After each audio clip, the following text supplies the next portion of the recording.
శ్రీమాత్రే నమః. అందరికీ శుభోదయం అండి. అందరూ ఏం చేస్తున్నారు? నేను నిన్న చాలా తలనొప్పిగా ఉండి లాంగ్ వీడియో చేయలేకపోయాను. అయితే ఈరోజు ఒక ముఖ్యమైన విషయం చెప్తున్నానండి. యువత ఈ గాడ్జెట్స్ పిచ్చిలో పడి చాలా ఇబ్బందులు పడుతున్నారండి. ఒక మంచి ఫోన్ వాళ్ళ దగ్గర ఉందనుకోండి, ఆ ఫోన్తో ఉండాలి. మార్కెట్లోకి ప్రతి సంవత్సరం కొత్త కొత్త మోడల్స్ దింపుతూ ఉంటారు. ఆ కొత్త వచ్చినవన్నీ మన దగ్గర ఉండాలని అనుకోకూడదు. ఈఎంఐ కార్డులని, బజాజ్ కార్డులని, రకరకాల కార్డులు ఉంటున్నాయి. ఇదివరకు అయితే అవన్నీ ఏమీ లేవు. అందుకని ఎవరి జాగ్రత్తలో వాళ్ళు ఉండేవారు. అప్పుడు ఈ ఫోన్లు, సెల్ ఫోన్లు కూడా లేవు కదా. ఇప్పుడు మనిషి ఏదైనా రోగం వచ్చో, లేదా ఏదైనా పిల్లలు పెళ్ళి చేయదలుచుకునో, ఇల్లు కట్టుకోదలుచుకోనో అప్పులు చేయొచ్చు. వాటిని ధర్మ రుణాలు అంటారు. ధర్మమైనవి అవి. ఒక అనారోగ్యం వచ్చి పడిపోవడం, ఒక ఇల్లు కట్టుకోవడం అన్నది పెద్ద పని. పిల్లల పెళ్ళిళ్ళు కూడా, ఆడపిల్ల పెళ్ళి చేయడం, అది వాటికి అప్పు చేస్తే ఆ రుణం తొందరగానే తీరే దారి చూపిస్తాడు భగవంతుడు. అంతేగాని అక్కర్లేని వ్యర్థ ఖర్చులకి అప్పులు చేసేస్తే అవన్నీ అలా తీరుతాయండి. అంతంత వస్తువుల పిచ్చి ఉండకూడదు. పెళ్ళై వివాహమైన వాళ్ళు కూడా బాధ్యతగా ఉండాలే తప్ప కుర్రవాళ్ళలా ఆలోచించకూడదు. తర్వాత కుటుంబం ఉన్న వాళ్ళు ఖర్చులు ఉంటాయి కదా, ఆ ఖర్చులతో వాళ్ళేమో డబ్బు సరిపోదు, ఈఎంఐలు కట్టుకోవాలి. ఇప్పుడు వాళ్ళ బిజినెస్ పర్పస్ కోసం మీరు ఎలిజిబుల్ అయ్యారు, క్రెడిట్ కార్డ్ ఎంత అమౌంట్కి ఎలిజిబుల్ అయ్యారు, బజాజ్ కార్డుకి ఎలిజిబుల్ అయ్యారు అని రకరకాలు చెప్తూ ఉంటారు చెప్పేవాళ్ళు.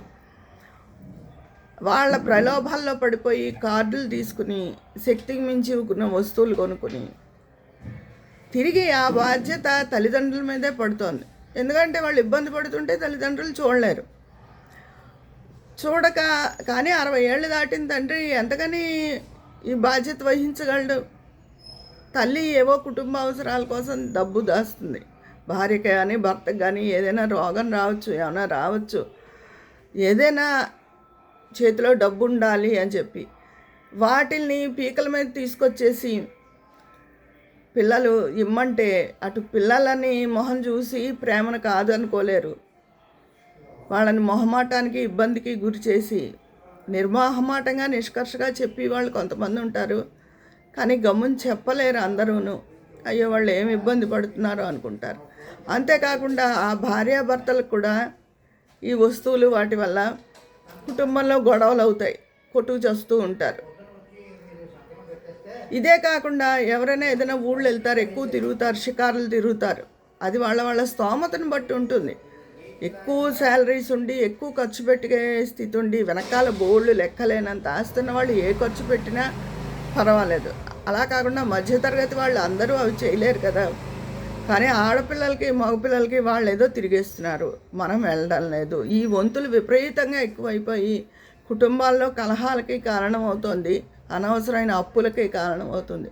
అప్పు అనేది ఒక పెద్ద ఊబండి. అది ప్రాణావసరానికి అప్పు తీసుకుంటేనే అందులోంచి బయటపడడం కష్టం.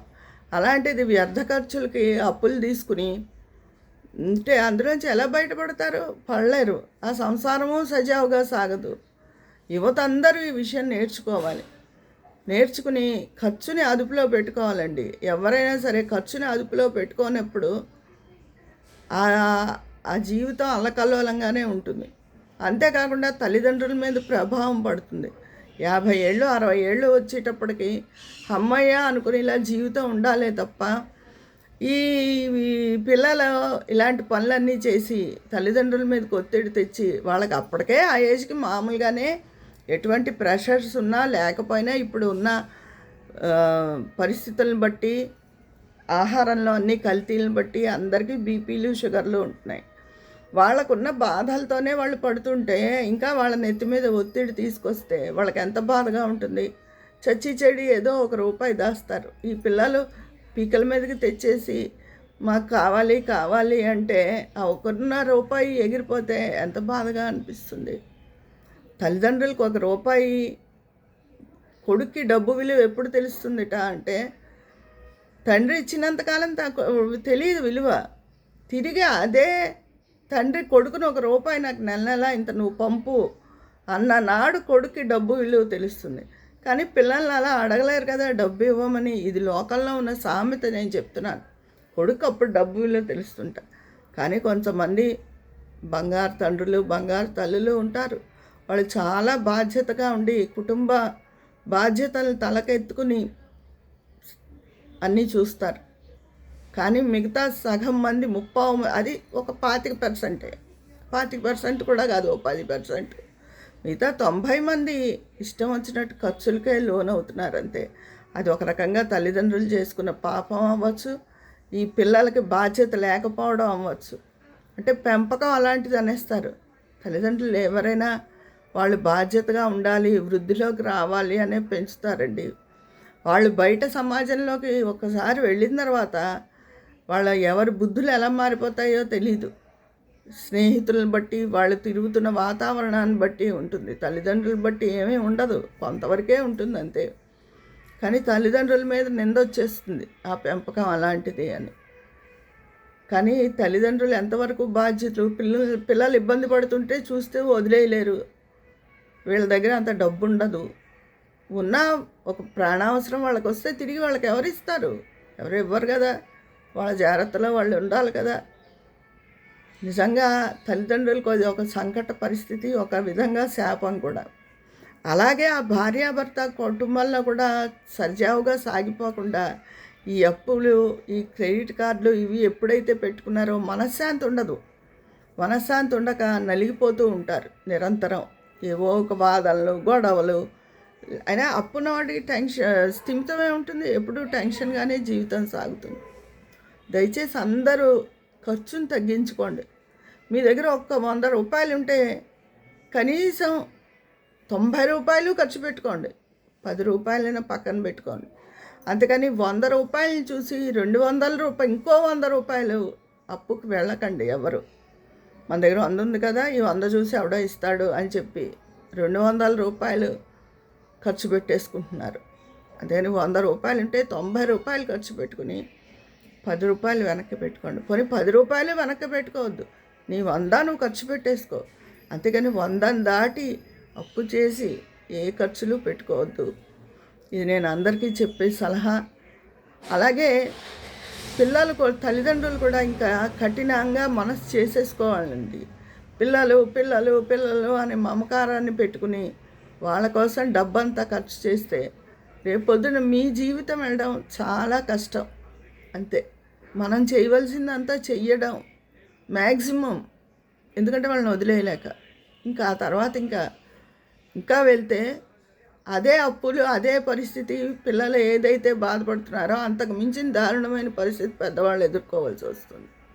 ఎవరి సంసారం పెళ్ళైపోయాక మొగుడు పెళ్ళం ఆలోచించుకుని ఎవరి సంసారాన్ని వాళ్ళు చక్కదిద్దుకోవాలి, ఎవరి సంసారాన్ని వాళ్ళు జాగ్రత్త పెట్టుకోవాలి. అంతేగాని మొగుడే చూసుకుంటాడులే అని మొగుడు, పెళ్ళాము చూసుకుంటుందిలే అని మొగుడు, ఎవరితన్నా వాళ్ళు ఇష్టం వచ్చినట్టు ఉంటే ఆ సంసారాలు సజావుగా సాగదు. పిల్లల మధ్యలో ఇబ్బంది పడతారు, గొడవలే ఆ కాపురంలో మిగులుతాయి అంతే. భార్యనా భర్తైనా ఇది నా సంసారం అని పూచి వహించుకుని సంసారాన్ని దిద్దుకున్న రోజునే అది సజావుగా సాగుతుంది. తల్లిదండ్రులకు కూడా మనశ్శాంతిగా ఉంటుంది. పెద్దవాళ్ళు అయిపోయి బీపీలతోనూ షుగర్లతోనూ ఇబ్బంది పడుతూ పెద్దతనం వచ్చేసి కొద్దీ ఎవరైనా వాళ్ళు ఉంటారో ఎవరికి తెలుస్తుంది. ఇలాంటి సంఘర్షణలు ఉంటే ఇంకా వాళ్ళ ఆయుష్ కూడా తగ్గిపోతుంది. ఎందుకంటే ఆ సంఘర్షణలు తట్టుకోలేక రకరకాల ఇంకా కొత్త రోగాలు వస్తాయి. అందుకని దయచేసి తల్లిదండ్రులను ఎవ్వరూ ఇబ్బంది పెట్టద్దు. చాలామంది కుటుంబాల్లో నేను చూస్తున్నాను, చాలామంది బాధపడుతున్నారు కూడా.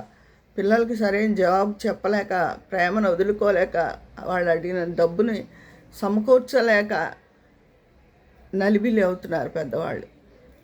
దయచేసి అందరూ పెద్దవాళ్ళ పట్ల యువత మంచి మనసుతో ఆలోచించి తల్లిదండ్రుల పట్ల, అలాగే మీ జీవితాన్ని కూడా మీరు చక్కదిద్దుకుని అనవసరమైన మితిమీరి ఖర్చులు తగ్గించుకోవాలని నేను నా వీడియో ముఖంగా నేను అందరికీ చెప్పదలుచుకున్నాను.